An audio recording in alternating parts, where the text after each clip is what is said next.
రైతు సోదరులకు నమస్కారం. వెల్కమ్ టు మై ఛానల్ రాజా గ్రీన్ఫో.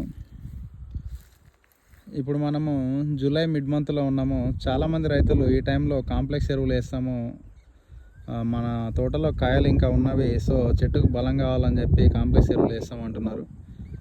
నా సజెషన్ పర్సనల్గా ఏంటంటే ఈ టైంలో కాంప్లెక్స్ ఎరువులు వేయొద్దు. మీ దగ్గర కనుక పశువుల ఎరువులు ఉంటే అవి వేసుకోండి.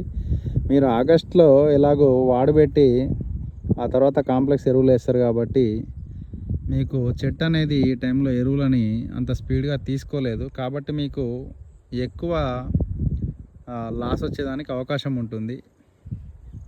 సో మీరు వాటికి బదులుగా రైజోబియము, బ్యాసిల్లస్, అదేవిధంగా పొటాషియం సాల్యుబలైజింగ్ బ్యాక్టీరియాని కనుక చెట్టు పాదులో వేసుకున్నట్టయితే మిగిలి ఉన్న కాంప్లెక్స్ ఎరువులని చెట్టు పూర్తిగా తీసుకుంటుంది.